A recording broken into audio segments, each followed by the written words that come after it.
Chapter 1. The Enigmatic Guest Emerges. What's up, fam? Welcome back to another chilling chapter.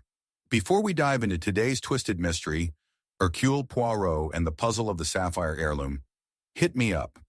What made you smile today, and where in the world are you listening from? I'm featuring your stories in the next drop, so don't be shy. Now grab your tea, dim the lights, and get ready, because nothing in Whispers in the Fog is ever what it seems.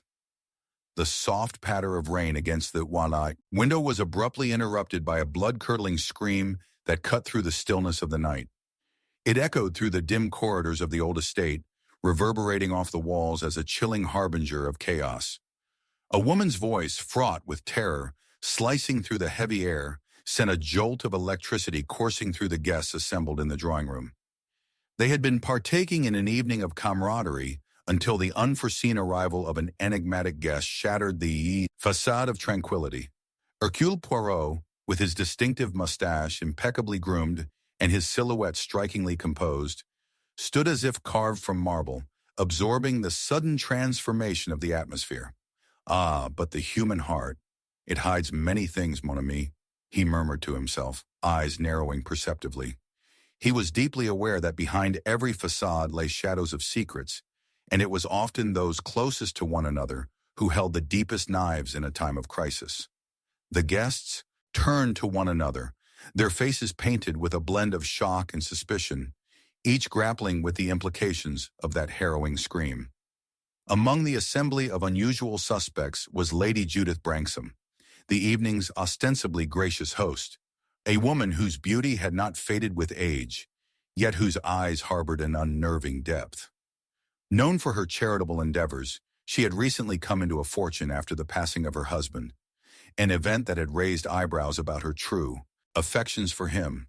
To her left stood Edward Sinclair, an ambitious literary critic renowned for his sharp quills, yet shadowed by scandal. On that very same night, he had been wrestling with a manuscript riddled with impropriety. And lastly, seated quietly by the fire, was Suleiman Aden, a brooding painter whose expressive works garnered both admiration and disdain, concealing within him a tempest of personal loss that surged beneath the surface. Poirot paced delicately toward the door leading to the source of the scream, every slow yet decisive step echoing like a drumbeat of impending revelation. As he opened the door, the sight that befell his discerning eyes was disconcerting. A maid, scarcely older than a child, lay sprawled upon the cool marble floor, her lifeless eyes staring unseeing into the void above. The vibrant red of her blood starkly contrasted against the white uniform she had worn minutes before, painting a macabre portrait of the evening's descent into madness. With her eyes on meticulous precision, Poirot began his inquiry.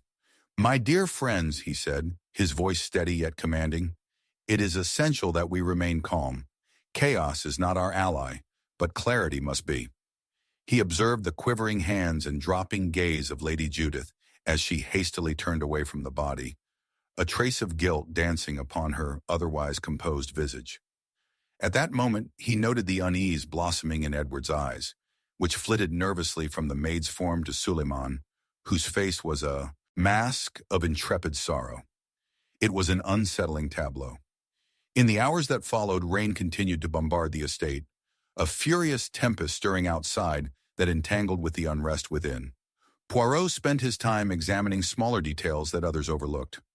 The small traces of ash on the floor, the slight crack in the ornate mirror that hung above the fireplace. Each element whispered secrets, and he hurriedly pieced together the fragments of an elaborate puzzle. The guests, too, were ushered into the room with trepidation, recounting their alibis while their voices trembled with uncertainty. "He was a troublesome girl," Lady Judith mentioned, almost too quickly, her tone betraying an underlying tension, "always wandering where she shouldn't." Edward, quick to leap upon this, remarked, "Sounds like you wished her gone, my lady. A more than convenient escape if this is a true matter of trouble." A scornful glare followed, igniting embers of animosity. Meanwhile, Suleiman's demeanor softened, his artistry seemingly at war with an internal conflict, the shadows of his emotions lying heavy upon him. As Poirot continued to listen, He jotted down notes with unerring precision, each line interwoven with questions.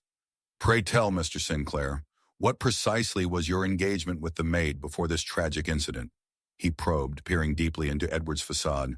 For a moment, panic flared within Edward's gaze before he retorted, "A critic simply observes. I've no need for the hired help." But Poirot felt something was amiss, every word echoing in his mind like a misplayed note in a symphony.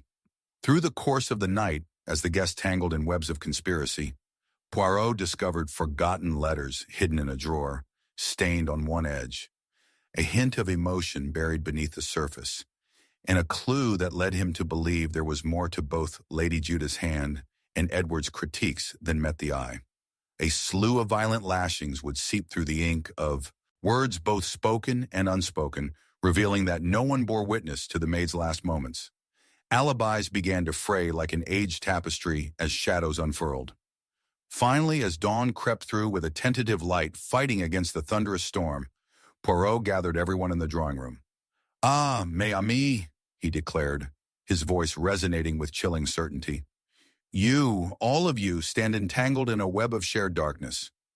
He revealed the veil of deception spun by those present, each of them holding a piece to the heart of this ghastly affair. The maid had stumbled upon a secret, something far more precious and perilous than their surreal lives allowed.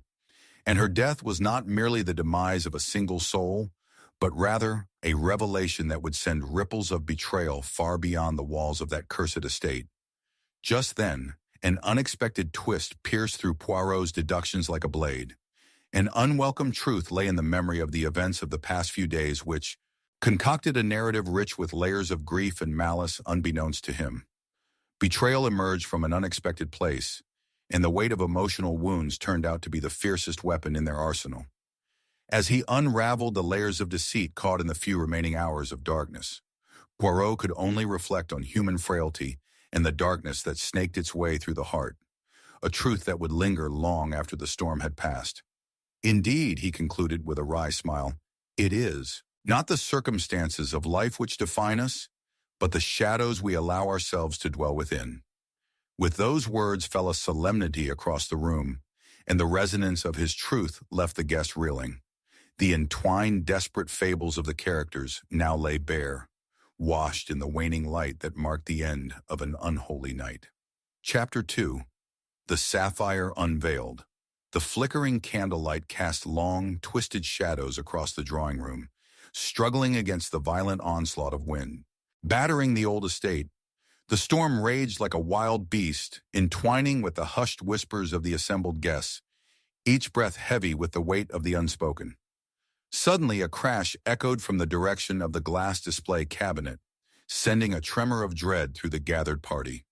A flash of glittering blue reflecting the candlelight illuminated a horrific tableau. The revered Sapphire Heirloom lay shattered on the floor, glinting ominously amidst shards that seemed to mock both opulence and tragedy. Throughout the room, reactions spiraled into disarray.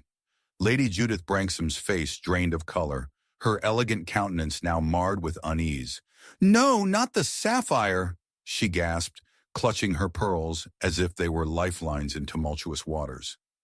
Edward Sinclair stood rigid, eyes darting between the fragments on the floor, his mind racing with scandalous implications.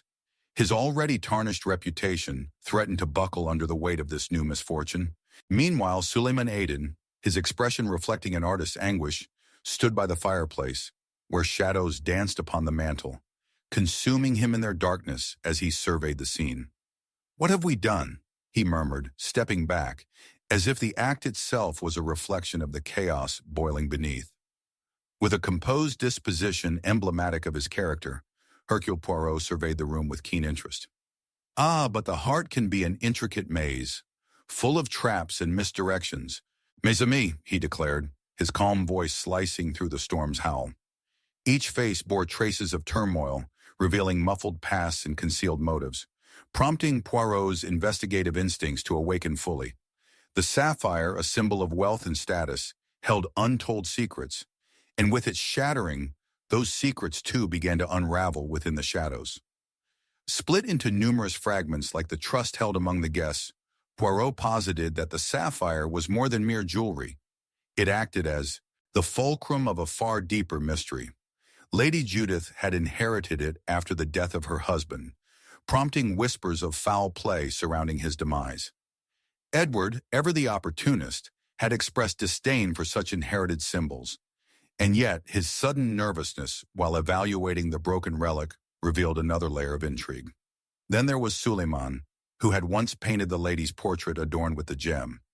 Yet his reaction now suggested a history entwined with the sapphire that demanded further scrutiny.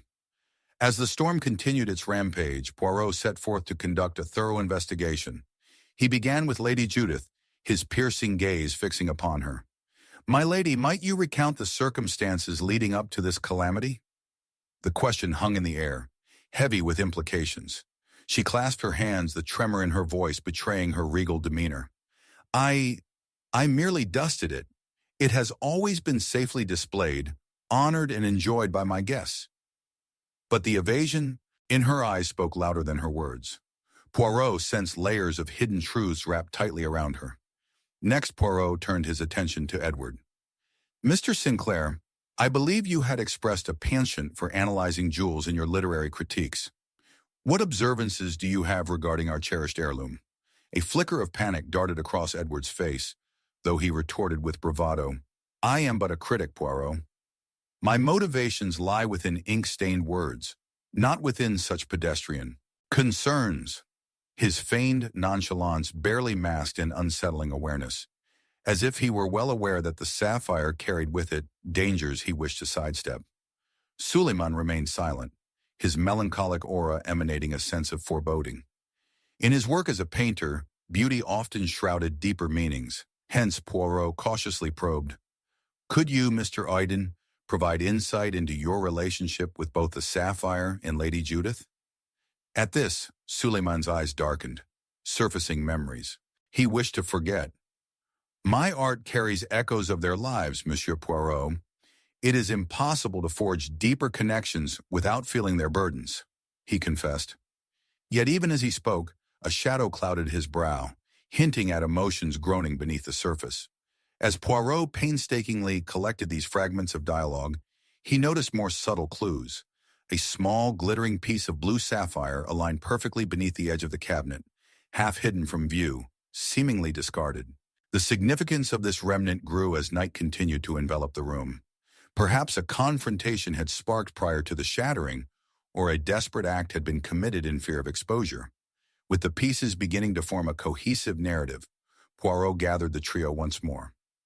"I am to conclude that we have witnessed an event laden with premeditated chaos," he proposed, his eyes scanning their faces for cracks in their facades. But just as he prepared to delve deeper into their unknowing confessions, a thunderous crash resonated outside the estate, sending tremors through the foundation. An unexpected revelation interjected into the growing tension. In a fit of stormy fury, the night not only revealed the fragility of their luxuries but also masked their hidden betrayals. Each character exhibited hints of misalignment, but one pawed deeper than the rest, cloaked in darkness.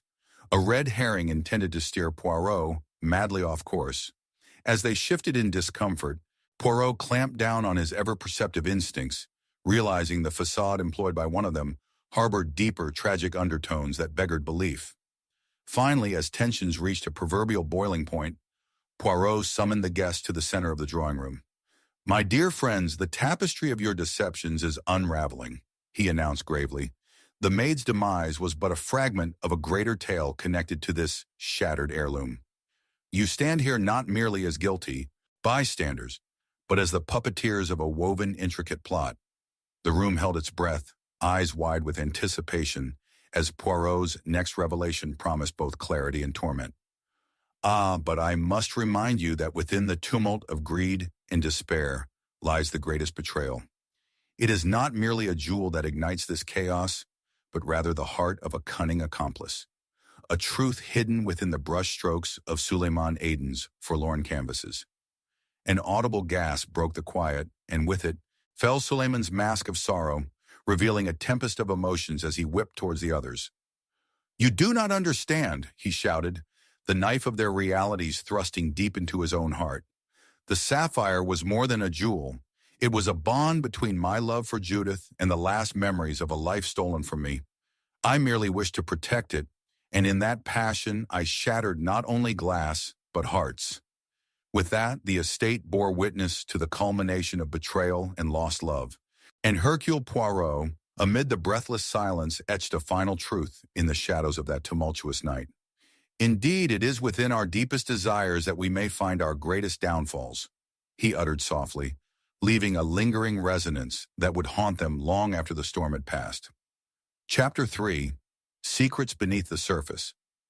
A chill slithered through the dimly lit halls of the estate, resembling the ghost of dread floating on the air as the storm howled outside. The faint glow of candlelight trembled against the oppressive darkness that refused to yield even a hint of comfort. It was there in the obscurity of that wretched night that a soft, agonizing gasp pierced the silence, a sound all too human, yet curiously devoid of its natural context. It came from the door leading to the study, where two figures emerged, their faces pale and wide-eyed, dragged from the depths of troubled reverie. Hercule Poirot, perched upon the edge of an ornate chair, did not flinch at the sudden disturbance.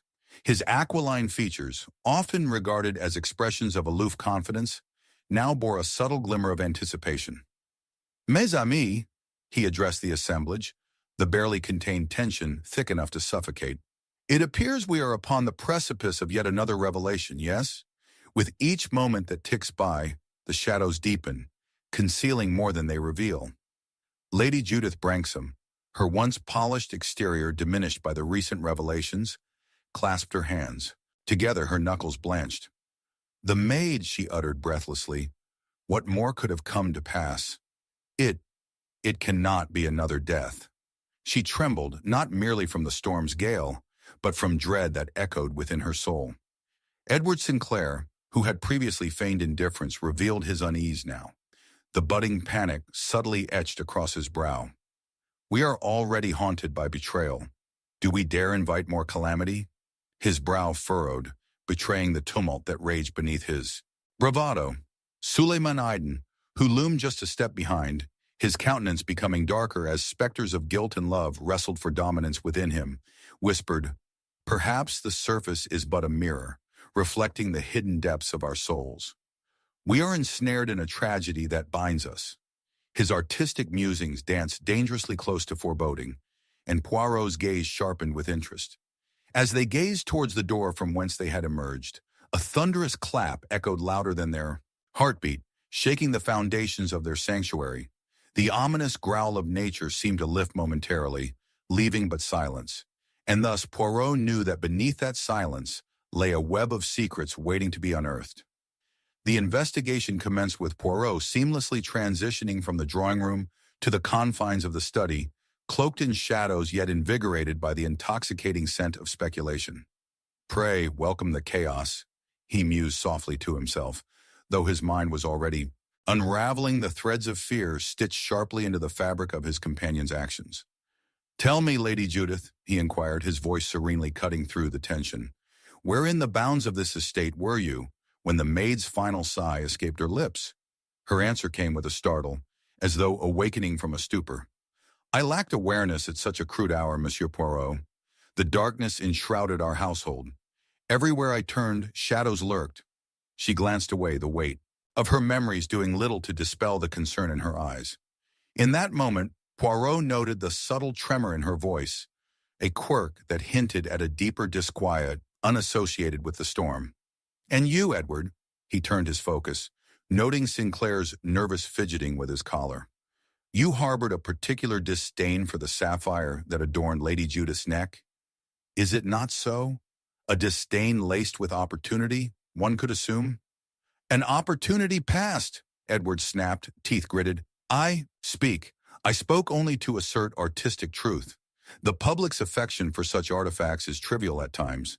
Yet I am also, but I assure you, the very notion of profit eludes me." His fervor and sudden anger betrayed more than a mere pretense. Perhaps it harbored unsightly truths. Suleiman, having observed the exchange in silence, stepped forth, passion sparking through his traditionally stoic demeanor. We shall speak of artistry and love, not banal treasures of the world, Edward. You remain blind. A moment of stillness enveloped them. Poirot watched the interplay between the three, his inner thoughts racing as he pried for further understanding. Ah, but the human heart. It hides many things, mon ami. Underneath layers of artistry, an artist's true expression is layered not solely in appreciation, but often burdened by resentment. That suspicion continued to spiral as he again invoked their tempers. But tell me, what connection do you both share with this maid? Have you spoken her name beyond the moment of her untimely departure? What secrets might she have uncovered before her pulse dimmed? The room fell silent once more, a swirling vortex of emotions tethered amongst them. Each stroke of Poirot's words peeled back the veil of innocence, laying bare the raw human impulses at play. Perhaps they had all merged into one being driven by need, a silent symmetry between ambition and loss woven tightly together. As the storm howled into the depths of night, Poirot had begun to uncover the web of mysteries surrounding him. A fragile piece of paper discreetly caught in the corner of the study caught Poirot's skilled eye. Intricately folded, it hinted at clandestine meetings between Lady Judith and the maid. Upon closer examination, dense ink captured words of desperation. To conquer secrecy clouds surrounded by the specter of her own tragic choices. Ah, he murmured, piecing the puzzle seamlessly. The maid's knowledge extended beyond mere servitude, did it not? An understanding of your past entwined with the sapphire's curse. Judith's expression shifted as the darkness of her past threatened to surface, constricting the truth against her throat. She knew of things best left buried, she stammered, of my late husband's affairs, the whispers of his treachery with which she wielded her subtle power. Caught in the threads of abandonment, Poirot turned to Suleiman, his brow furrowed with incredulity. And you, dear artists, hold a deeper bond, a shared tragic tale written on sacred canvases. Yet the exquisite suffering within your brushstrokes also speaks of a love torn asunder. As Suleiman averted his gaze, something deep inside him cracked. Is it love, Monsieur Poirot, or survival? The bitterness of despair brushed starkly against the intricate line, one that led to betrayal nestled cozily within their dramatic lexicon. As Poirot gathered the fragments of their truths, a sudden revelation struck him. In the threads of their fabricated realities lay artifice, deception, and ultimately an eve of reckoning. The maid was indeed lingering between breaths of life and death, tacitly holding your stories hostage. The atmosphere shifted palpably, and with it came the clamorous realization echoing the storm outside. Amid the cloistered darkness, ones they held dear transformed into mirrors of their fractures. It became evident that the maid had not slipped unknowingly from light into dark. Rather, she had been thrust into the heart of that murky tempest initiated by their hands. Yet there was betrayal yet unrevealed, slipping through the fingers of expectation. Poirot pieced together the strayed silhouettes of intentions present that night. The shattering of the sapphire, followed by the absence of accountability, aligned, treacherously, with one haunting discovery left unconcealed. You, Lady Judith, Poirot declared, his voice even yet laden with gravity, held the weakest hand, ultimately entangled in a greater deception, a revelation directly tied to the fatal secrets we have culled from the depths of your memories. You may mask your sins with lost opulence, but the heart, it always speaks truth to power. In that moment, the tension coiled tighter, as Lady Judith stood paralyzed, emotions ricocheting between fear and revelation. The shadows turned sinister, illuminating a portrait as the echoes of betrayal whispered through the night. A profound truth shattering the last remnants of unity before her, exposing the scars upon her heart. Indeed, Poirot concluded, but human complexity never bends easily to comprehension. We deceive ourselves in a frenzy to escape oblivion, yet the walls we build often become shields against our own truths. As the storm continued to batter the estate, the final slice of truth lay heavy upon them. The night bore witness to how veils of betrayal enshroud our passions, and as ever, Poirot left them with a meta-aura of haunting reflections. Ah, it is the secrets beneath the surface that emerge with the heaviest tide, leaving behind scars whose weight may never wither. Indeed, they redefine our very essence. Chapter 4. A Twisted Alibi. A scream tore through the oppressive silence of the night, high and shrill, shattering the stillness that enveloped the old estate like a damp shroud. The storm outside raged with furious intensity, wind howling like some feral beast, shaking the foundations and sending shivers down spines. Within the study, a body lay sprawled across the floor, the lifeless form of the maid, her eyes wide open, forever trapped in an expression of horror. A single candle flickered precariously on the polished mahogany desk, illuminating a scene of chaos that would haunt the estate for years. Hercule Poirot stood at the threshold, his keen mind already weaving through the tapestry of emotions that filled the air. The room was charged, each breath pregnant with unspoken fears and hidden truths. Lady Judith Branksome kneeled, beside the anguished form, her hands trembling violently, while Edward Sinclair and Suleiman Aden stood rooted to the spot, their faces a canvas of shock and disbelief. Poirot studied them, his gaze as sharp as a winter frost. "Mon ami," he began softly, "with the veil of death drawn so unceremoniously over our midst, I find myself marveling at the complexities of the human soul. A twisted alibi awaits us, n'est-ce pas?" With careful precision, Poirot stepped inside, observed the corners of the room, the angles made grotesque by shadows cast against the walls. He approached the body as Edward reluctantly pulled Lady Judith back to her feet, her sobs a dissonant harmony against the tempest outside. "We must call the authorities," Edward stammered, glancing back toward the door. This cannot be." His indecisiveness spoke of deeper fears. "And why was the maid here at this hour?" Poirot interjected, his voice carrying a weight that demanded consideration. His gaze met Lady Judith's tear-streaked face, a fragile facade of composed desperation, while Suleiman shifted uncomfortably. "It is the perilous relationship between intimacy and betrayal that intrigues me," he mused. Yes, but this does not answer the question." "Monsieur Poirot," Edward burst forth, pacing with agitation as he wrung his hands. "We are haunted by more than just a tragic demise. We are bound by shadows of guilt." Poirot turned to him with a glimmer in his eye. "Ah, but the shadows hide much. My friend, intentions often masquerade beneath the guise of fear." As he surveyed the room, something caught his eye. A slick, crimson stain spattered on the edge of the desk beside a crumpled letter, as if the ink had spilled forth in a moment of desperate writing. "And what of this?" he queried, moving closer. "Leave it be," Judith cried, but the urgency in her voice betrayed her. Poirot gently lifted the paper, revealing an impossible declaration birthed from trembling hands, a note detailing clandestine meetings with an unnamed suitor, tucked away in the shadows of night. "It would appear that our maid was privy to certain secrets, not merely her own," Poirot remarked, casting a discerning gaze over the assembled suspects.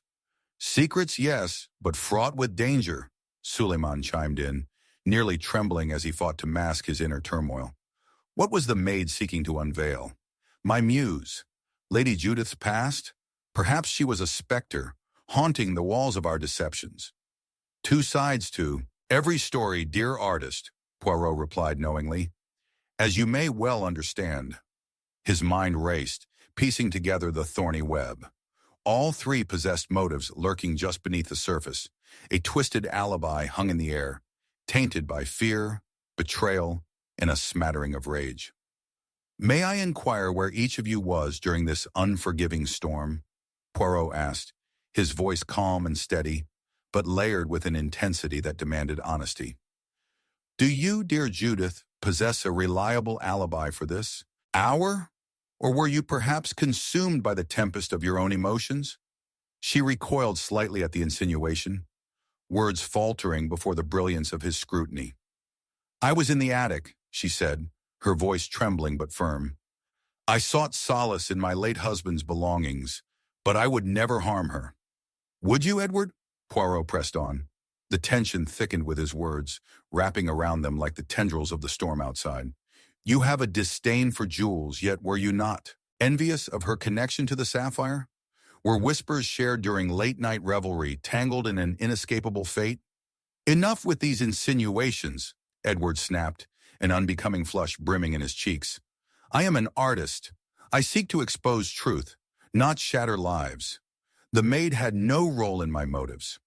Ah, but how easily the heart can deceive, mon ami, Poirot countered sharply, pausing to watch the flickering candlelight dance above the shadows. In moments of despair, we often find our latent truths resurfacing like ghosts from the depths. With the emotional tension suffusing the air, Suleiman spoke, his voice a whisper thin as the paper in Poirot's hands. I was nearby, contemplating the very nature of love and sorrow, if we can even call it love at all. The maid, she revealed too much about both Judas and my past. And therein lies the foundation of my inquiry, Poirot responded smoothly, as new possibilities unfurled inside him. The storm outside howled like a predator beseeching entry, yet here they remained bound in their entangled narratives. With questions swirling, Poirot distilled the essence of their responses, drawing forth the strands of deceit woven between them. As the investigation deepened, the layers began to unfurl, revealing a tapestry rich with unease. A piece of paper hidden beneath one of the shelves, nearly obscured by dust, caught Poirot's eye. Upon retrieving it, he found it contained a visitation record, a set of names, all pointing towards an unsavory connection between the maid and a man of dubious reputation. A new suspect rose from the shadows. Ah, mon ami, Poirot stated with a slow deliberation. Perhaps our tragic maid was entangled with forces beyond this mansion's darkened reign. She knew far more than she let slip, leading us astray. Who other than the one she visited a fortnight past could blend into this chaos? A loud crash reverberated through the estate, rattling the frames off the walls as though the very structure itself wished to expel the rising tension. She was to meet a man, Poirot deciphered aloud, to divulge what she held in secret. Perhaps that man is not merely an outsider looking in, but a masquerade woven tighter amongst us. For a brief moment, silence enveloped them as the three suspects turned pale, suspicion unfolding their justifications into paralyzing fear. Poirot watched them, observing the shifting of eyes as guilt etched deeper into their postures. In truth, Poirot concluded with a glimmer of understanding. The heart is prone to twists and turns that lead us astray. The bonds we forge can prove to be the very nooses that choke our lives. Reveal to me the truth, and perhaps the shadows shall yield.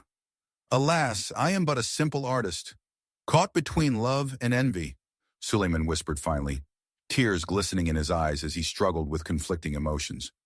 I know little of fate beyond brush and canvas, yet the allure of wealth and beauty haunts me. As Poirot finalized his interpretation of the tangled web, a realization struck him, provoking ire that birthed a surge deep within the fissures of trust.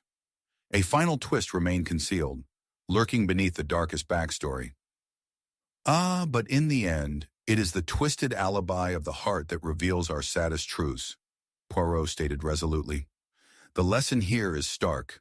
Betrayal takes many forms, often encircling us like the very storm that lashes against these walls. In that moment, it became clear that despite the endless twists of the plot, the greatest tragedy was already laid bare. A cycle of betrayal born from the very shadows they all held dear. The silence that followed was a testament to the unexpected depths of darkness resting within their very souls, each carrying the weight of their own hidden truths, bound by tragedy forevermore. Chapter 5. The Cryptic Note.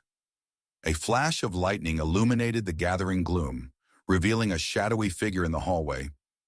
Distressing scene unfolding as the candle on the grand table sputtered and flickered against the growing tempest outside. Poirot's heart sank.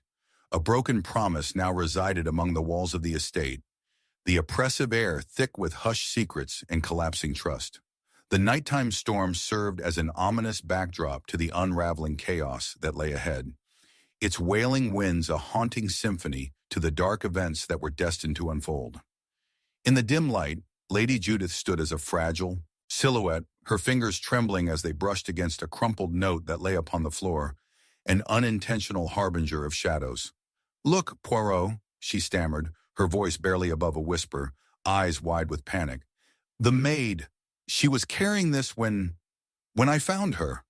Her gaze flickered towards Edward Sinclair, whose ashen face betrayed a man crumbling beneath the weight of unspeakable fear. Nearby, Suleiman Aden clenched his jaw, watching with an air of tension that simmered. Just beneath the surface, his hands balled into fists.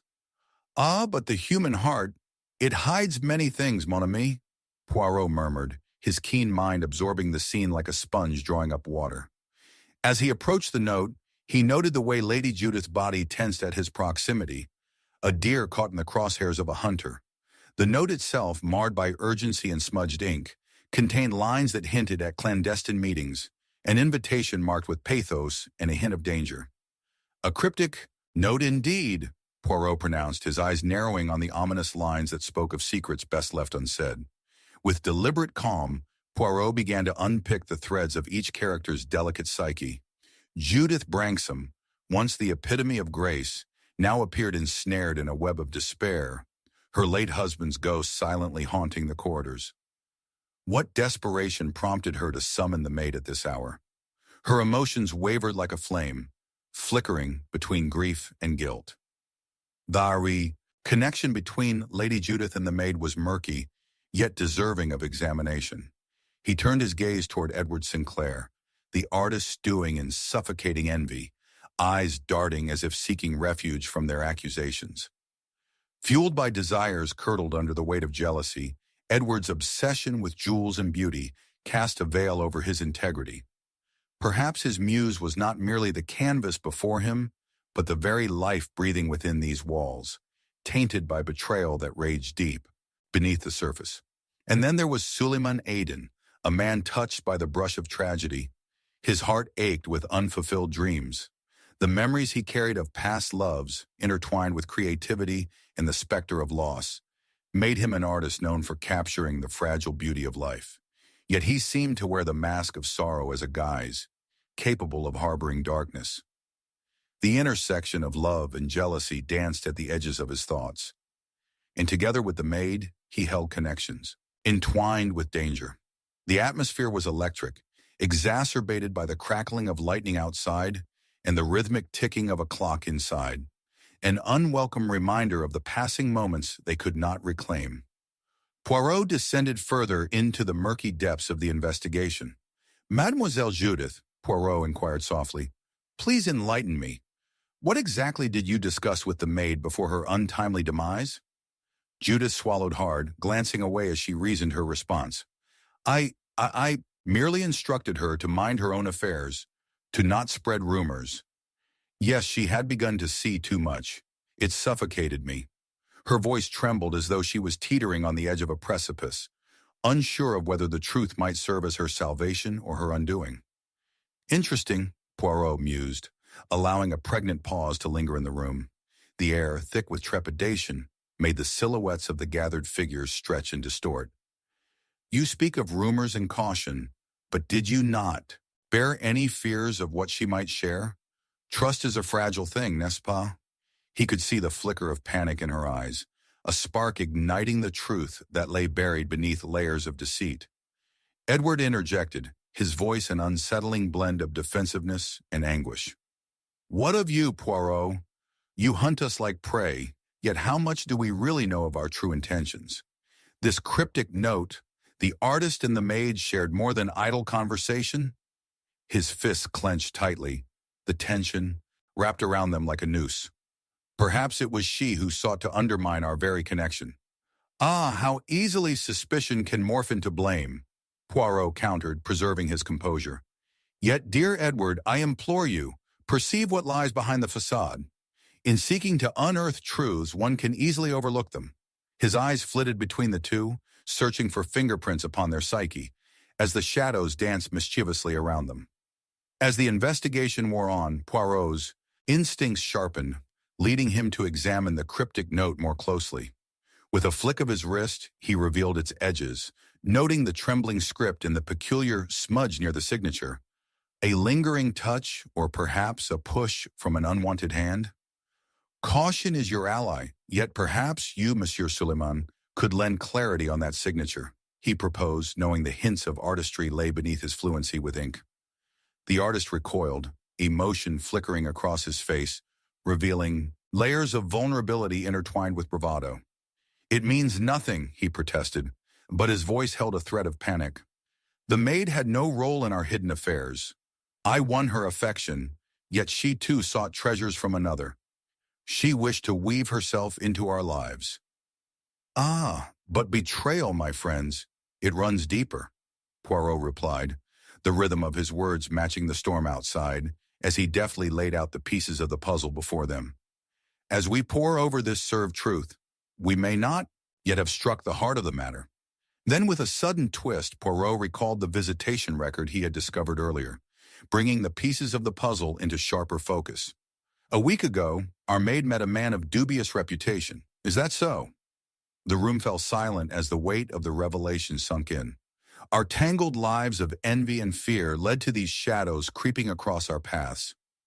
At this disclosure, Edward's color paled, the reality of the threads weaving deeper, yet revealed, an unexpected bond.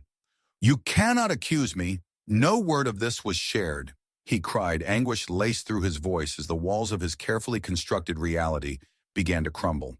Yet the final twist loomed closer. Poirot's gaze, sharp with clarity, turned toward Lady Judith. Mon ami, thou art the very tragedy that graces this narrative.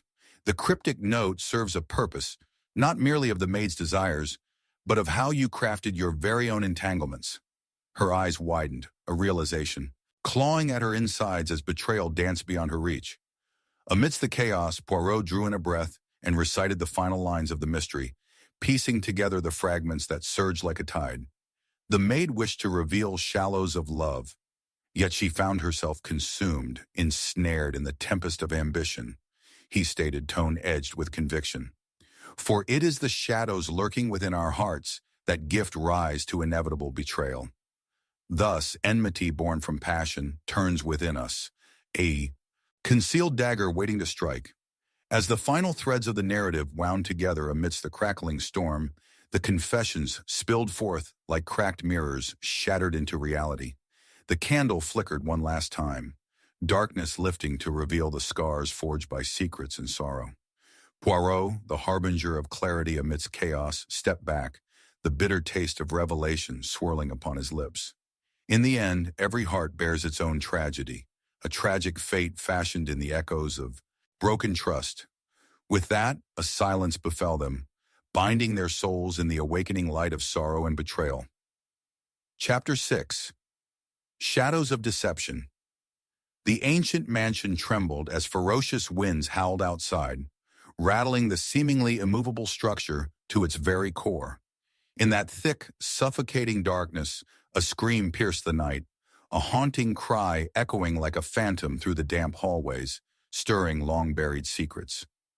Poirot emerged from the shadows, his heart thudding as he traced the source of the sound, knowing that, inevitably, it was merely the prelude to chaos. Ah, but the tumult of the human heart, it harbors a tempest more turbulent than any storm, he murmured to himself, steeling his resolve. The candlelight flickered nervously, casting dancing shadows that intertwined like deceitful spirits upon the walls. He found himself in the opulent drawing room, where the shadows of 4 figures were stark against the glint of an ornate chandelier, now the only witness to the unfolding horror. At its center lay a figure sprawled on the marbled floor.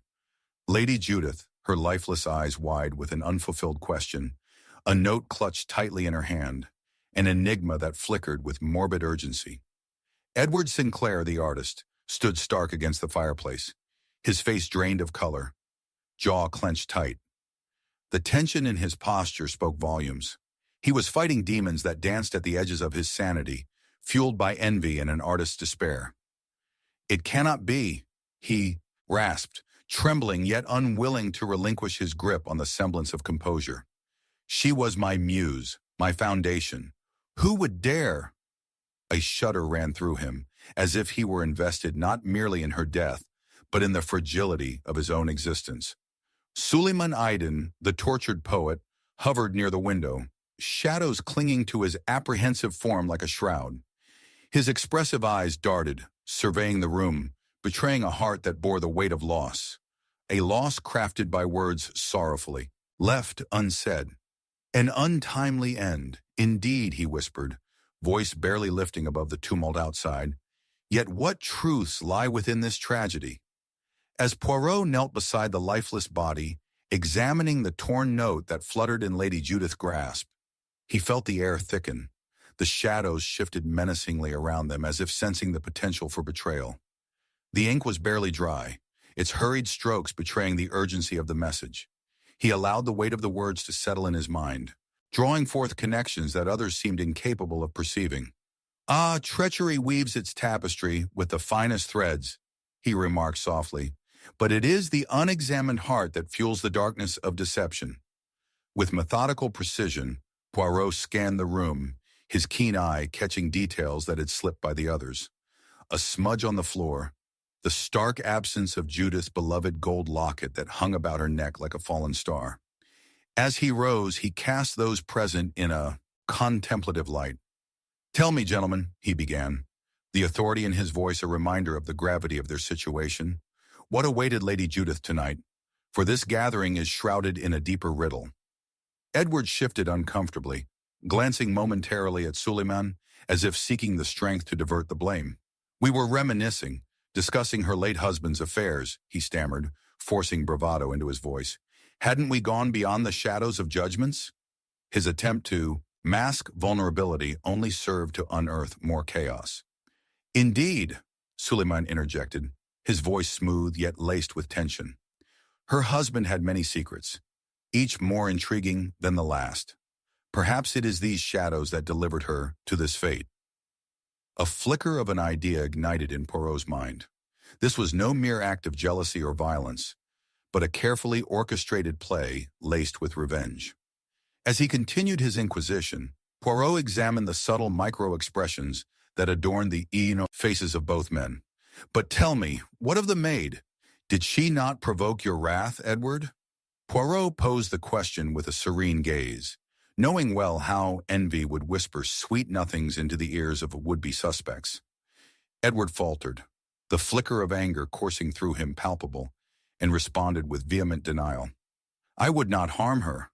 Our conflict was but a mere flicker amidst the canvas of my desperation." Unraveling beneath scrutiny, the conversation drifted. Poirot remained, unapologetically deliberate, noting the way Suleiman's brow knit together at the mention of the maid, an emotion that sparked interest. "You both shared a connection, did you not?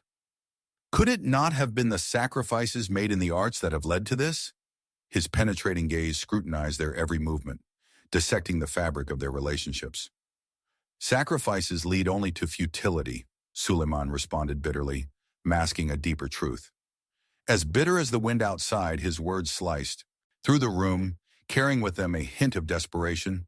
What price had been paid for love? He cast a wary glance at Edward, the unspoken challenge acting as an electric charge, revealing the fault lines lurking beneath the surface.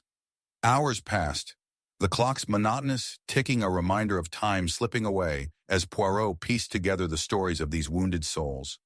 He sensed a dissonance, a chaotic energy woven from conflicting motives and hidden truths. Then came the realization. Lady Judith in life had been a master manipulator, ensnaring hearts in her quest for adoration. Yet perhaps she had indirectly directed her downfall. Finally, as the tempest howled outside, Poirot gathered the remnants of his thoughts, ready to unveil the truth. With a graceful motion, he turned towards the anxious faces, the ebb and flow of emotions visible to a keen eye. "Ah, cher ami," Poirot began, his voice cutting through the electric air. "The tragedy that lays before us is not merely one of loss, but of betrayal misplaced, driven by passions unspoken." He paused, allowing the weight of his words to envelop them. "But what if I speak of a red herring, one that draws attention away from the true foe among us?" The men stiffened, the tension palpable as Poirot continued. "The anguish stirs within each of you, yet who truly orchestrated this tragic concert?" A flick of recognition crossed Edward's face, And in this moment of vulnerability, Poirot perceived the shifting allegiances. It was never the maid who posed a threat. No, it was the darkness brewing within you both, disguised as friendship. His voice bore the weight of certainty, threading the needle of understanding through each motive before them. Suleiman's heart sank, his bravado shattering, revealing the truth he had hoped to hide. "She threatened everything we built," he uttered softly, the betrayal weighing heavy on his shoulders. "We shared secrets, desires entwined, yet she sought to expose us, to flaunt our sins." His admission cut deeper than any knife. But Poirot was not finished. The final twist hung in the air like a predator waiting in the shadows. And so it is poetic that Lady Judith played the very instrument of her demise. Each note struck was merely a prelude to the inevitable betrayal, from both you and Edward, who sought to control her fate in ways yet unnamed. As Poirot laid bare the tangled ambitions of the night, the masked deceptions, the emotional betrayals, the storm outside raged, yet slowly settled as clarity dawned within the room. The clock struck midnight, its toll echoing solemnly through the space, capturing the collective breath of despair in that moment. "In the end, darlings," Poirot concluded, his voice firm yet gentle, "it is the shadows that lurk within our hearts that beckon the tempest of our undoing." The finality of his statement hung heavy within the air, an oppressive weight that they would never shake off. The revelation of their sins and the darkness that they had nurtured would forever bind them in a cycle of sorrow. As the candle flickered one last time, the shadows reclaimed their territory once more, leaving the truth raw and exposed, waiting for the dawn that would never come. Chapter 7. The Heirloom's Curse. A blood-curdling scream shattered the stillness of the night, setting off a cacophony of shadows dancing wildly along the grand walls of Eddington Manor. Rain lashed against the windows, and thunder rumbled ominously overhead, as if the very heavens were enraged. Hercule Poirot, his usual calm disrupted, approached the source of the scream with an urgency that belied his normally measured demeanor. In the candlelit hall, he found Lady Eveline collapsed at the bottom of the grand staircase, eyes wide and brimming with terror, clutching a family portrait that trembled in her grip. The air was thick with palpable fear, echoing the frantic rhythm of throbbing hearts. "What has occurred, madame?" Poirot inquired, his voice steady amidst the madness, though his keen mind raced. Lady Eveline startled, her gaze flickering towards Poirot, then back to the portrait that bore the sepia-toned likeness of Sir Archibald, her late husband, whose long-lost heirloom, a legendary ruby pendant, had sparked a long-standing family feud. "It is the curse! The heirloom!" she gasped, her words tumbling out like a torrent. "It brings only misfortune. And now, my brother is dead." Her voice choked with emotion, a raw wound laid bare, amidst the chaos. As the storm raged outside, Poirot surveyed the scene, absorbing each detail: the cracked porcelain vase on the floor, the faint outline of a shrouded figure slipping around the corner of the tapestry, and the flickering candles that cast eerie silhouettes upon the walls. He needed to understand more. Just beyond Lady Eveline, a figure loomed. Gregory, the estranged brother, who had returned after years away, with a reputation marred by scandal and gambling debts. There was a strange gleam of satisfaction in his eyes, obscured by a veil of schadenfreude, as he regarded his sister. "Lady Eveline, tell me more about the heirloom," Poirot prodded gently, recognizing the emotion alighting her features. Denial, fear, and something darker twinkled just beneath the surface. "What of your brother? What sins did he carry?" With trembling hands, she reached out towards the portrait, drawing it closer to her chest, her expressions flickering as if attempting to mask deeper truths. "He sought to claim it for himself. He thought after our father's passing that it was his right. But I vowed it would remain in the family, untouched by greed." The irony hung heavily in the air. The heirloom, a symbol of love and legacy, had entwined their fates in a dance of betrayal. Poirot, his heart attuned to the intricate melodies of human feelings, felt the discord among the trio deepen. Next to Gregory stood Marissa, the enigmatic family friend, with an elegance that belied her. Hidden depths. She looked pale and cared too much for the implications behind Lady Eveline's claims, her fingers nervously twisting a bracelet that sparkled with echoes of past glories. "Surely it is folly to believe in curses," she interjected, her voice melodic but laced with tension. "Not all tragedies must rest upon specters from the past. Surely you cannot accuse your own brother." Gregory chuckled, a hollow sound that reverberated through the room. "Ah, but what better way to divert suspicion? You see, Marissa has always had too much influence on you, Eveline. Isn't it convenient how a curse can mask deceit?" His pointed statement cut through the air, leaving a pall of accusations hanging thick among them. Poirot observed, intrigued by the entanglement of love, jealousy, and desperation, a tragic tapestry woven from the threads of the past, suffocating any possibility of redemption. With each passing moment, Poirot meticulously pieced together their stories, weaving the chaos into something coherent. He engaged each character in an artful game of inquiry, his questions a delicate dance that revealed more than they meant to confess. "What of the night in question, dear friends? Where were we when darkness swept through here?" Lady Eveline faltered, her eyes darting. "I was searching for the pendant," she replied, "hidden away for years by my father, somewhere in the manor. I knew my brother would never let it rest." But Poirot's discerning eye caught Gregory's, brow twitching at her words, an involuntary movement betraying his emotions. "Ah, but perhaps there was an altogether different treasure that enticed you, Gregory? A legacy not of the heart, but of greed."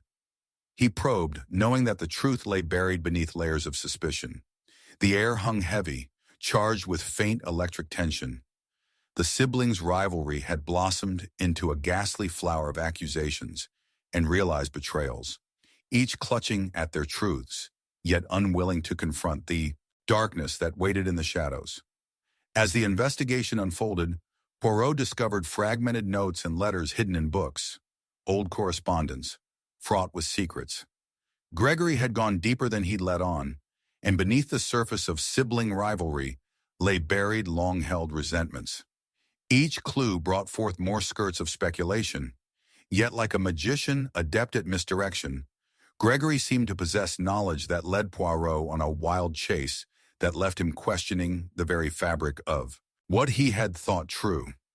"Oh, the humanity contained in self-preservation," he sighed inwardly, grappling with the depths to which one may sink to conceal their wounds. Just as Poirot began to unravel the intricacies of their motives, the clouds outside parted momentarily, like curtains drawing back, and bathed the room in an otherworldly glow. In that instant, his eyes landed on a detail that had previously escaped him, a smudge beneath the portrait, a black mark that whispered of nefarious intentions hidden beneath gilded surfaces. "Lady Eveline, tell me," Poirot's voice resonated with a quiet authority, "how did you find your brother lifeless?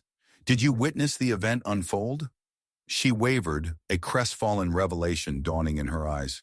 I thought the pendant had simply cursed him. I had fled.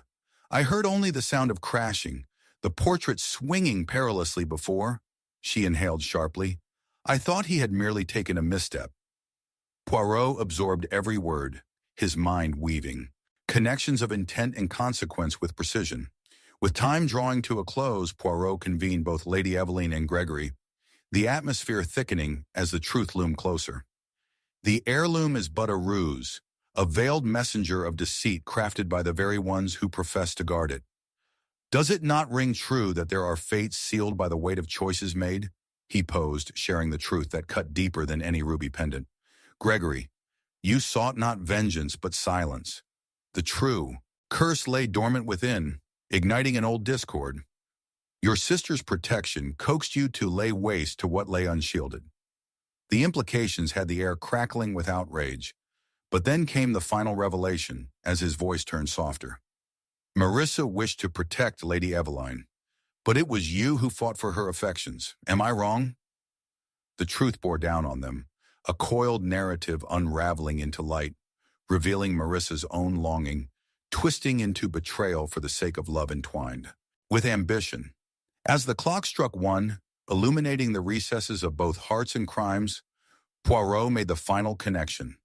And so, my friends, the greatest betrayal is often of our own making. What is it we cherish that leads us to cast stones? The curse is not that of a mere heirloom, but of lives shattered by ambitions and unspoken truths. Even as Lady Eveline and Gregory clung to each other, fear and regret etched across their features, Poirot's gaze remained firm, illuminating the shadows that lingered within. Alas, cher ami, it is the burden of the heart that bears the fraying thread of deceit, pulling all into its tangled design. As the final vestiges of candlelight flickered against their trembling forms, Poirot stepped back, leaving them with a truth that would echo relentlessly through the twisted corridors of their lives, much like the curse they had conjured. Chapter 8. An Unexpected Witness. The howling winds outside Eddington Manor entwined with a sudden hush. Within, unsettling the atmosphere, as if the very house held its breath in anticipation. Gossamer shadows flickered across the walls in desperate dance, and it was beneath this cloak of darkness that a piercing scream shattered the silence, echoing like a banshee's wail. Poirot, tucked away in a corner of the dimly lit drawing room, rose instinctively, his heart quickening. Mon Dieu, a cry like that is seldom born from good tidings, he murmured, sensing the electric tension that prickled in the air.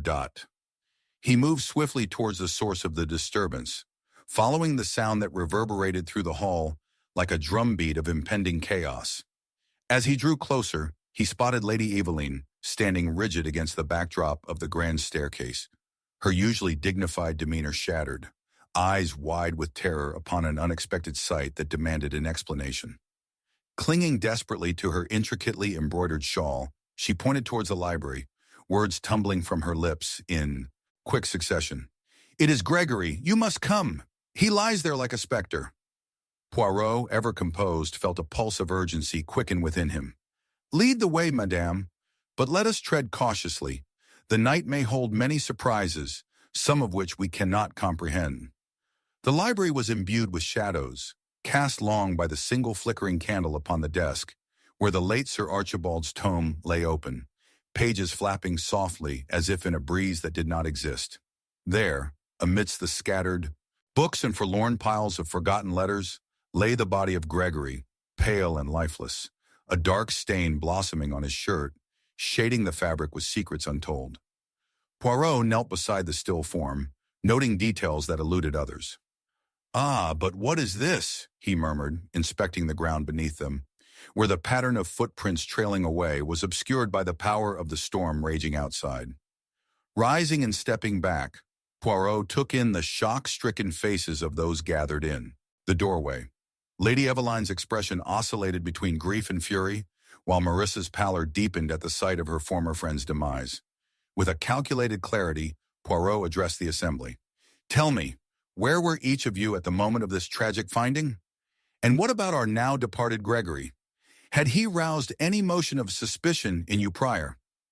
The questions hung heavy in the air, and soon the trio began to speak, their responses laced with contradictions that caught his sharp ear. "I was in the garden," Lady Eveline declared, her quavering voice barely concealing the dread swirling within her. "My breath was drawn from the beautiful scent of petals being pelted by the rain." "None but the fool would indulge in such late whims," Marissa observed, her demeanor frenzied yet watchful. "I had taken it upon myself to retreat toward the kitchen, preparing an elixir to stave off the oncoming storm." "It is preposterous to assume there are strengths in specters we do not know," Gregory interjected from the ethereal realms of past grievances, a cruel mockery from the grave.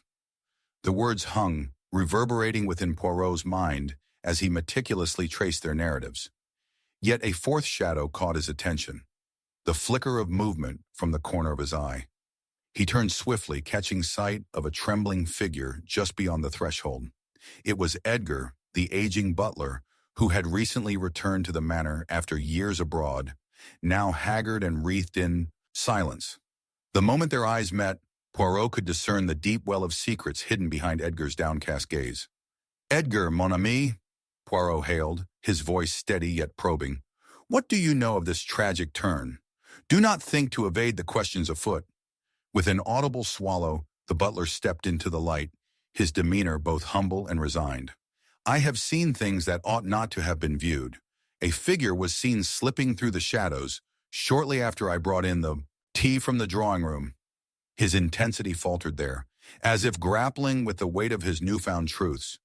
"That is quite intriguing, Edgar," Poirot responded. "Pray, do continue. What did this figure seem to want?" "There was a quarrel this very evening, sir," Edgar replied, glancing at Lady Eveline and Marissa. "I heard voices rising and falling in angry chorus, yet I dared not intrude, fearing what might unfold." Poirot's keen mind dissected every word spoken, pooling them with his own.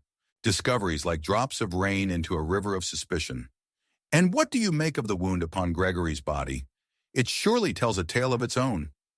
As the investigation deepened, Poirot uncovered intricate layers of potential motives, piecing together tales of rivalry, loyalty, and unspoken grudges. Marissa, torn between the loyalty to her friend and the burgeoning desire she held for Gregory, appeared frantic and defensive. Lady Eveline wore the mask of a grieving sister, yet sentimentary. Darkness twisted the corner of her heart, while Edgar, harboring his own years of secrets, now found himself faced with an unrelenting truth. In the days that followed, Poirot meticulously scrutinized the tattered fragments of correspondence found in Gregory's belongings, letters that whispered of troubling debts, a clandestine love affair, and dreams of revenge cloaked in the guise of family honor. And yet amid the revelations, a red herring surfaced, one that turned suspicion brightly toward Marissa. It was her bracelet, a gift from Gregory, found clasped tightly in his hand at the moment of discovery. "Oh, but fool that I am," Poirot lamented softly. "I had momentarily lost grasp of the truth upon seeing the surface of the tragedy. The brimming jealousy, it is but a vessel for a far more insidious intent." When the chilling wind howled through the manor once again, carrying whispers from beyond the veil, Poirot gathered his suspects one last time, their faces twisting with indignation and fear. With poise, he began a relentless excavation of their hearts, layers of deceit unraveling like clouds around a bright and scornful moon. "Indeed, Lady Eveline, while I appreciate your horror at the turn of events, it is you where I must lay my suspicion. Could it be you sought to protect your own reputation, wishing for Gregory's impure ambitions to disappear entirely?" Her reaction was instantaneous, eyes smoldering with rage, yet Poirot's gaze remained steadfast. "Or, perhaps in the heat of emotional escape, you were blinded to the intimate truth behind your brother's death, one that lay buried within your heart?" As the truth poured forth, a final twist unveiled itself. The holder of the deepest betrayal had been Edgar all along. He, too, possessed a history with the family, and the echoes of a lost love had led him to slay the rival for the affections of both Gregory and Eveline. Poirot's mind raced as he stood before them, a sculptor of truth amidst a shattered gallery of lies and grief. And now, dear friends, we dance to the silence of the unyielding truths. The greatest betrayal is often from the ones we claim to protect. It is the heart, mon ami, that we cannot fully master. As the storm subsided, peace blanketed Eddington Manor, yet darkness lingered in the hearts of those it had forged. Poirot stepped back, surveying the emotional wreckage left in the wake of ambition and love, realizing that the cost of truth could forever scar the souls it endeavored to save. Thus, in the stillness thereafter, he uttered his final line. "Our burdens remain unwavering, even in the face of revelation." Chapter 9. Piecing it together. The night was drenched in shadows, the wind howling like a mournful specter as it rattled the windows of Eddington Manor, an unsettling echo against the silence that had fallen after the tragic demise of Gregory. Poirot, wrapped in his contemplative thoughts, perched resolutely in the drawing room, the dim flicker of candlelight casting elongated shapes on the wall, a dance of shadows that mirrored the tumultuous hearts of those who remained. It was then that the stillness broke, a shiver of dread igniting within him as a sudden, bone-chilling scream pierced the air, revealing a deeper chaos lying beneath the manor's facade of elegance. He stepped into the hallway, the echo of that scream still reverberating in his ears. The remnants of shock and despair clung to Lady Eveline and Marissa, their faces pale, eyes wide with fear, a stark contrast to the poised countenance Poirot had come to expect from them. Edgar, the butler, stood rigid, his hands clasped tightly before him, knuckles white against the tremors of anxiety. "Mon Dieu," Poirot murmured with an air of foreboding. "The tempest has not yet relinquished its hold upon us. It seems we are ensnared in a web of anguish and betrayal, are we not?" With the air thick with tension, Poirot returned to the library where Gregory had met, his untimely end. His mind started to work with meticulous precision, sifting through the chaotic, emotional landscape of the living. So many threads to unravel, yet each seemed to lead back to the heart of the storm. The candlelight flickered overhead, illuminating the scattered letters. Words of love, jealousy, and bitterness yearning for life beyond their penned existence. "Ah, but the human heart, it hides many things, mon ami," he whispered to himself, noting how easily emotions could corrode, even the strongest of bonds. Lady Eveline, visibly shaken, had retreated into the solitude of grief and indignation. A protective sister, she had often seemed to cradle the weight of familial honor upon her shoulders. Yet a darkness lurked there, one that Poirot had glimpsed before. "Tell me, madam, what was your relationship with Gregory?" he probed delicately. Her eyes flashed, an unsettling mixture of sorrow and anger. "He was my brother, a flawed man with a penchant for ruin. He sought to drag our family name through the mud for the sake of foolish passions." But Poirot sensed a deviation in her defense, an omission thick as the tide of an approaching storm. "And yet, did he not hold a certain sway over your affections? Perhaps a hidden resentment we were both too blind to perceive?" She met his gaze fiercely, questioning yet withholding what bubbled within. The tension shifted suddenly as Marissa interjected, her voice strained with anxiety. "Lady Eveline's grief has clouded her judgment. Gregory was a threat to us all. His ambitions grew darker as the days passed. He toyed with hearts and dreams, yet cared little for the consequences." Her eyes darted, revealing a flicker of something deeper. A fear or perhaps a longing to extricate herself from the web of deception surrounding them. Poirot turned, gathering fragments one by one. "But you too had desires for the gentleman, did you not? A clandestine affection that may have turned foul, should it have been thwarted." She stiffened, her silence betraying the turmoil beneath her composed exterior. A denial that spoke volumes of deceits entwined. It was Edgar who caught Poirot's keen gaze next, a timid figure now standing paler than before. "But Edgar, mon ami," Poirot said with gentle authority, "throughout this calamity, I have noticed your quietude. What shadows do you harbor in your heart?" The butler swallowed hard, the weight of unspoken burdens etched upon his brow. "I have witnessed things no man ought to see, sir. There were conversations in darkened corners where Gregory's name loomed large, him being a rival in matters both of the heart and family business. Yet I confess I wish to shield the lady from further pain. Yet the revelations seemed merely a game of smoke and mirrors, each character a pawn maneuvering across a board of tangled ambitions and hidden truths." Poirot meticulously pieced together letters left behind, words lovingly crafted which hinted at a clandestine affair, debts that were suffocatingly high, and a brother trapped by ambition. An intricate tapestry of relationships began to waver. Amidst the mounting confessions, one detail stood stark against the swirling storm of lies. A necklace adorned with intricate designs still clasped in Gregory's cold grip had been identified as belonging to Marissa, yet its significance remained elusive. With the winds raging outside, Poirot gathered them once more in the drawing room.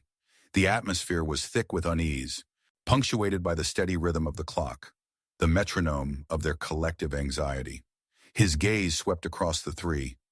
"Do you realize, dear friends, how each of you possesses chains of culpability as heavy as any sterling silver?" Their faces contorted, shadows of suspicion dancing within their eyes as he laid forth the tangential connections. "Do not underestimate the winds of jealousy, nor the fierce tempest of ambition that can drive even the purest souls to darkness." It was then that the first twist revealed itself, a confession unfurling from Edgar unexpectedly. "I did not wish for Lady Eveline to suffer another loss. It was I who instilled doubts in Gregory's heart, leading him to question his worth. An uncomfortable silence settled over the room, shifting the weight of guilt from one shoulder to another. Yet Poirot knew folly often disguised intimacy in the thick of darkness.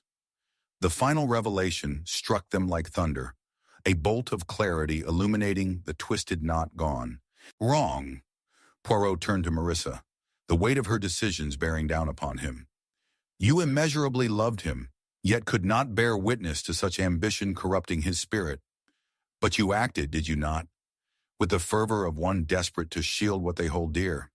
Her face crumbled under the burden of guilt, the confession unspooling as tears streamed down her cheeks. And it was then that Poirot's heart thudded painfully against his ribs. The final twist revealed a hidden truth. It was Marissa, consumed by jealousy and false loyalty, who had thrust the dagger into Gregory, but not to steal him away. It was a misguided act of love, one that fragmented all they desired to protect. Ah, the curse of love, he articulated softly. It often bears the fruit of betrayal.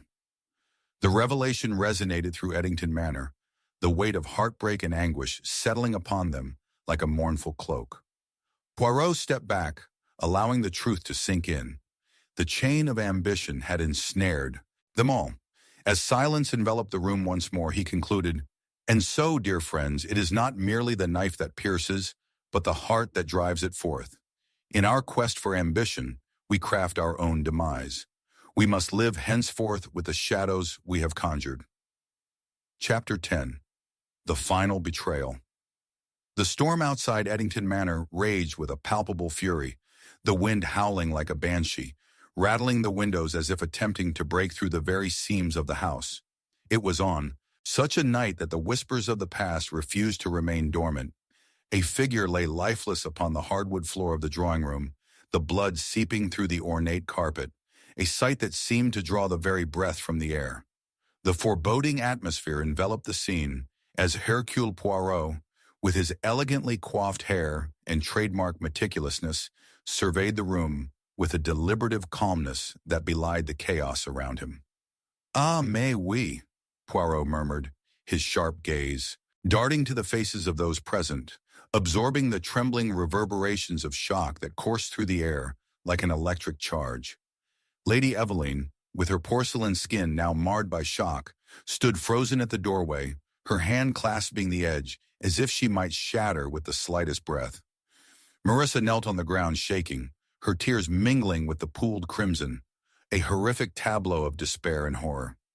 Edgar, the butler, hovered protectively by the fireplace, his hands trembling ever so slightly. "The darkness of human ambition has unveiled itself once more, my friends," Poirot observed, the chill in his voice juxtaposed against the flickering light of the candles, their drawn-out shadows dancing eerily against the walls. As the storm howled with renewed vigor outside, Poirot stepped further into the chaos of the drawing room, his eyes honing in on the murder weapon. A delicate dagger glimmering cruelly in the dim light, still grasped in the hand of the deceased, a sign of betrayal yet to be unearthed. He knelt beside the body, his experienced eyes narrowing at the interplay of details, the position of the body, the slight scuff marks on the floor, the scent of jasmine wafting through the air, a fragrance so unmistakably associated with Marissa. He lifted his gaze, taking in the three figures before him, with their myriad emotions bubbling just beneath the surface, beneath the exquisite facades they wore. "Tell me," he started, his voice a smooth melodic blend of inquiry and authority, "what transpired here? Who among you possesses the fortitude to declare their innocence in the face of such malevolence?" Eveline, still rooted in her shock, stammered, "It was betrayal, Monsieur Poirot. Gregory's ambitions had grown darker, encroaching upon the very sanctity of our family. He wished to seize control of our estate. What was his reason for this madness?" Anguish painted her expression, but Poirot saw the flicker of a deeper complexity within her. Marissa looked up, her face pale but emboldened. "No, Lady Aveline, you know the truth. Gregory spoke of ascendancy, true, but he was overstepping bounds that should never be crossed. His unrepressed desires tarnished everything we held dear." Such vehement declarations, Poirot noted, were not merely emotional outbursts but clues, wrapped in layers of intricate reasoning and denial. "And you, dear Edgar?" Poirot turned his inquiry toward the butler, whose demeanor had visibly altered as the conversation escalated. "You observed much, did you not? Perhaps too much? Is it not true that you held an unfaltering loyalty to the family? What secrets do you guard so closely?" Edgar's face paled, and he took a moment, inhaling deeply as he gathered his bearings. I endured their quarrels. Gregory's schemes often drifted into dangerous waters. There were whispers, furtive conversations, and shadows that warned of ambitions heading toward ruin. His voice trembled, betraying the facade of composure he attempted to uphold. Poirot sank deeper into contemplation, the pieces of the puzzle swirling forcefully in his mind, but not coalescing yet. There lay the artistry of deceit crafted with such care that it became the enigma itself. He observed the nuances, the way Marissa flinched at the mention of the dagger, or how Lady Eveline's knuckles turned white as she indicated they must find the truth. Without warning, the power flickered, plunging the room into tenuous darkness, illuminated only by the erratic flashes of lightning that streaked across the sky. The air thickened with tension, and Poirot seized the moment. "Let us not murmur in shadows, but confront our truths," he exclaimed. "What say you, my companions? Is not the heart a treacherous keeper of secrets? Tell me about this dagger. Who among you can assure me of its prominence in this tragedy?" Eveline's voice echoed defiantly. "It is nothing more than an instrument, one wielded by someone whose heart is deceitful. Gregory lived by the sword and died by it. But who gave him this dagger?" At that moment, countless possibilities began to unfold, entangling themselves tightly like a web spun by a masterful arachnid. In the ensuing hours, Poirot meticulously untangled the threads of their existences. A misplaced letter of inheritance unearthed by Lady Eveline, the unbidden affection between Marissa and Gregory that had morphed into jealousy, the unresolved resentment simmering within. Edgar. Each thread danced tantalizingly in the light of truth and suspicion. As he relaxed against the dusty leather cushions later, with the wind howling yet again, as if urging him to illuminate the truth, Poirot's mind whirred, grappling at a realization that cracked the icy grip of doubt. He pieced together the past, confronted the shadows that lay hidden beneath heavy layers of grief and ambition. The cold truth crystallized. There, among the ashes of emotion, rested the dagger of betrayal itself. With a steely gaze, he gathered them once more in the drawing room, the ambience heavy with their collective fear and guilt. "My dear friends," he began, his tone unwavering, "the heart, as I have often said, conceals much beneath its surface. You are all entwined in a deadly dance, and yet I find the true dance partner was none other than the one whose absence guides the chaos. The blade was meant for Gregory, but it was Marissa who took the charge, driven by the flames of a love turned sour." A hush settled around them, disbelief etched on every face, save for Marissa's striking despair that weighed heavily against the walls of her guilt. "No," she gasped, "I did not wish to harm him. It was intended for the one who seeks to tarnish our name. He drove me to madness. My love turned to dust." "But it was you," Poirot continued, "who manipulated your feelings into something unrecognizable, letting ambition twist your heart into that of a betrayer. You sought to shield your love, only to plunge the dagger through the heart of the very one you wished to protect." The shock washed over the room like a sudden downpour, soaking each person in sorrow, a tempest that no one could escape. As the final piece of their melodrama settled like debris in the aftermath of the storm, Poirot caught sight of a necklace within Marissa's grasp, its familiar design reminiscent of the past, symbolizing yet another betrayal buried under the ashes of a lost affection. "What a tragic tale we weave," he whispered, the weight of sorrow enveloping him as he stepped back, allowing the truth to seep into the understanding of them all. In the stillness that followed, Poirot uttered a final proclamation, a line destined to haunt the very fabric of their souls. It is not merely the dagger that pierces, but the betrayal that drives a soul to destruction. Chapter 11. The Truth Behind the Veil. The lightning flashed, illuminating Eddington Manor's sinister silhouette, stark against the stormy night sky, Within its hallowed halls, a piercing scream shattered the tense silence, echoing through the shadows like the cry of a lost soul. Poirot, attending to his delicate introspection by the flickering candlelight, felt an unsettling chill creep up his spine. Inexplicable dread filled the air. Something dark had permeated this night. His heart raced, but his mind raced faster, instinctively recognizing the ominous tone of chaos that cloaked the manor. As he swiftly navigated through the dim corridors, the metallic scent of blood clung to the walls, whispering secrets of a recent transgression. In the drawing room, he discovered the lifeless body of Lady Evelyn, crumpled elegantly in a corner, her delicate fingers twitching as if reaching toward the ghosts of her past. The confrontation was stark. Gregory's ambitions had been a mere prelude to deeper treachery, and in her lifeless gaze, Poirot detected the haunting echoes of betrayal.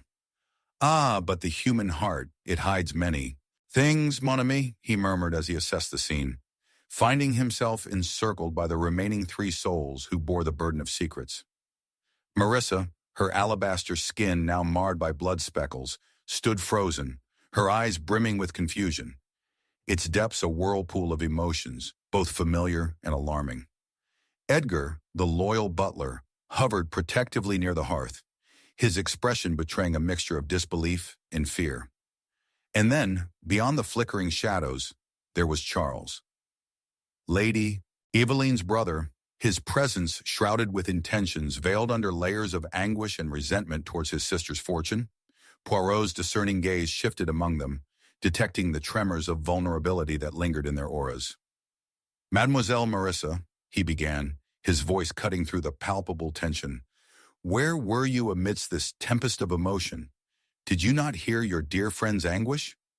Her mouth quivered, but she stammered out a shaky alibi, claiming she was tending to the garden, a most curious assertion on such a night, where the rain poured as if the heavens were weeping for what had transpired.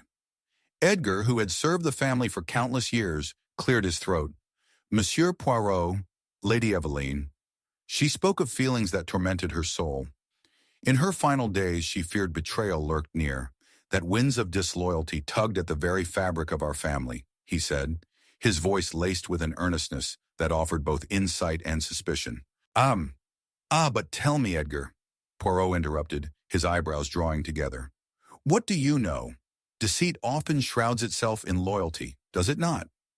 Edgar's eyes widened at the insinuation, his composure faltering for the briefest moment as he glanced at Marissa, then hastily redirected his gaze to Poirot. Poirot's keen intuition noted the telltale signs, the sense unbidden, the unguarded body language. They entwined themselves in a dance reminiscent of the intricate web formed by the fates of the deceased. Perhaps Lady Eveline's fears did hold water, yet he sensed a deeper current flowing beneath the surface, one that beckoned him to delve into the frayed threads of familial ties. As the tempest outside howled, shifting their focus to the meeting of their minds, Poirot sought the clues hidden around the room. Engaging each character further, he probed Charles, closely observing the fit of his pocket watch, its steady tick a contrast to the frantic nature of the evening. Did you not hear the ominous cries of your sister, Monsieur Charles? Surely a brother must feel the tremors of a sister in distress. Charles straightened, the muscle in his jaw tightening. She was always dramatic, Poirot. Tied down by her riches and the burden of family expectation, she sought freedom in insubordination. But, his voice faltered, the resentment barely disguising itself under the surface. One's freedom might attract shadows unseen. At that moment, a distinct rattling caught Poirot's attention, a forgotten silver locket perched beneath a piano bench. He stooped to retrieve it, dusting off its ornate surface, recognizing the engraved initials within, a monogram of L.E. Ah, what secrets do you hold, my dear? And upon looking back toward the three faces before him, each exuding a peculiar heaviness, he sensed their palpable hesitation to unveil the contents of their hearts. With every questioning light that Poirot cast upon them, unexpected truths began to unveil themselves, thick with the scent of desperation and veiled ambitions. Marissa's stammer morphed into broken bravado, confessing that Lady Eveline had threatened to foreclose on her dreams of independence, while Edgar revealed secrets locked away in hidden letters, a child's inheritance buried beneath grudging debts stemming from their mother's clandestine affairs. The rising tension thickened as Poirot observed how each character attempted to manipulate the conversation, attempting to obscure their motives. The candle's light flickered nervously, reflecting their shrouded intentions. Yet beneath it all, the truth began to forge itself like an indelible mark on their souls. With the revelations simmering in the air, Poirot gathered them once more in the drawing room, their collective fear palpable as the storm pounded harmful intentions through the walls. "Friends," he articulated calmly, "betrayal has emerged not unlike the storm outside, revealing the cracks in our humanity." The quiet gasp of Charles mingled ominously with Marissa's tremulous sob. He continued, "What seems straightforward is but a facade behind which deception festers. You sought your fortunes, but Lady Eveline stood as the barrier. Those cries you heard?" He turned his regard to Marissa, whose trepidation hinted at self-recrimination. "Yet it was she who paid the price of your ambition, a sacrifice meant not for love, but for the fear of losing your dreams." The revelation hung heavily in the air, approaches to betrayal wrapped in half-truths unveiled. Poirot's concluding remark struck like a poignant sorrow cutting through summer's heat. As the philanderer of fate entangles, it shields itself in iron masks adorned with the jewels of innocence. And upon the dagger of ambition, my dear friends, it is betrayal that always finds the true mark. The room fell silent, a contemplative shroud wrapping around them as they began understanding each thread of wound to heal, each revelation turning the embers of grief anew. In their hearts, the storm had not simply raged, it had awakened a torrent of buried truths ready to ignite their night, a truth hidden behind the veil now laid bare. Chapter 12. Justice Served Cold. A scream pierced the suffocating silence of the night, a sound so raw that it sent shivers down the spine of anyone who dared to listen. The grand chandelier in the drawing room of Eddington Manor hung precariously, its crystals trembling as if in response to the chaos that had unfolded. Beneath it, Hercule Poirot felt the weight of dread fill the air, each heartbeat echoing like the tolling of a bell, signaling that the time had come to face the truth amidst the shadows. The storm outside howled with an intensity that could only be matched by the turmoil within the minds of those congregated there, held captive by their own secrets.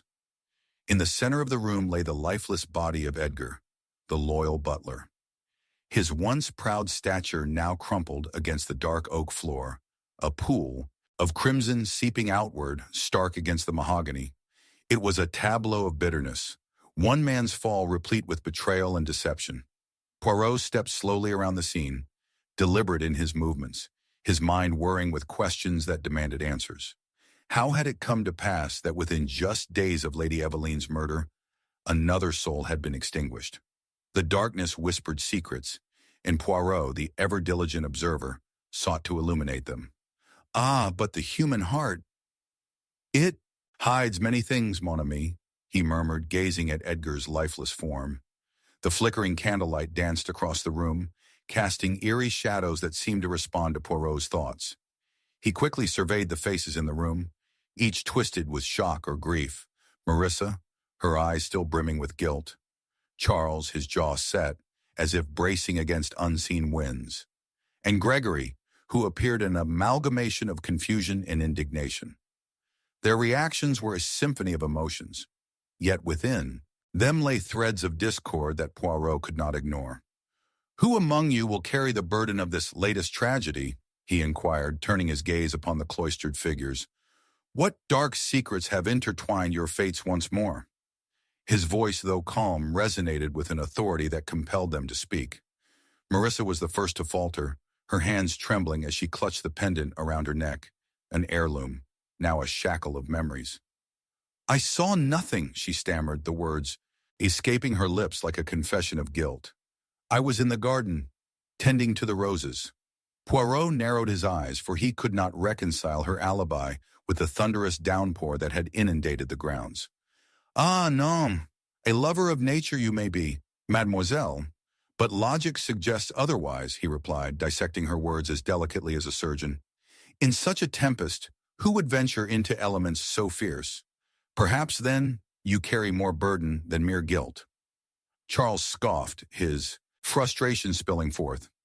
What a farce this is.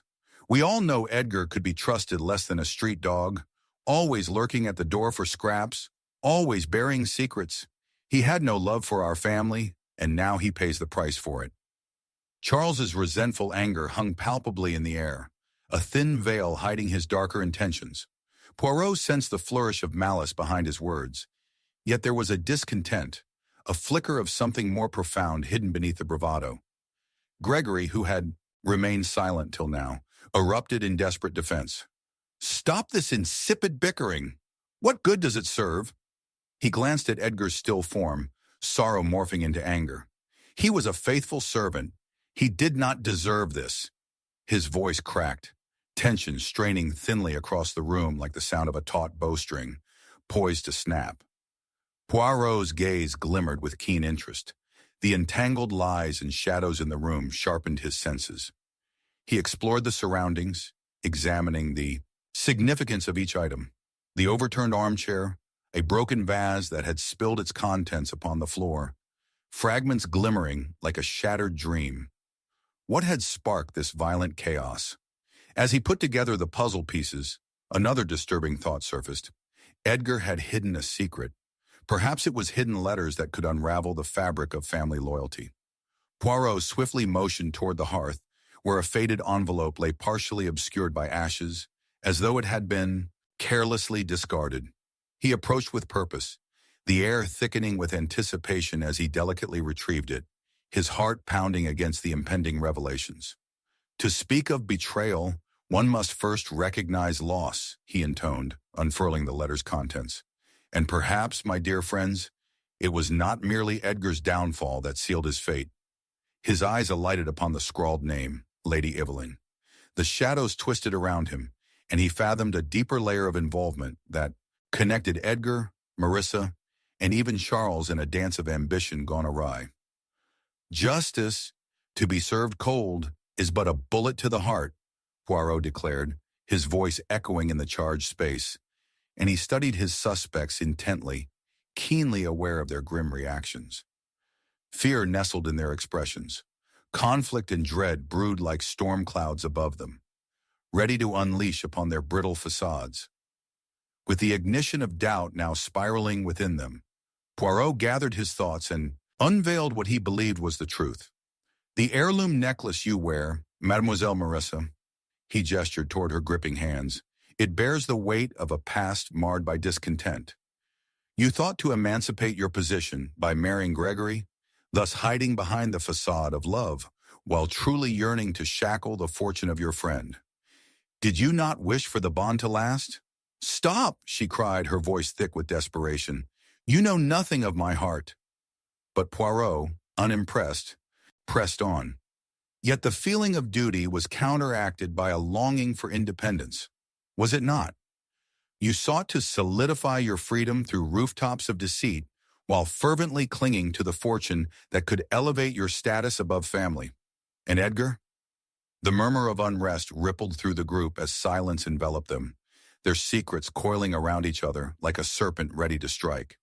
Poirot caught the shift in energies, the glassy eyes of betrayal, the rigid stances of denial, and the fraught moments where the truth sought to transcend their grim realities.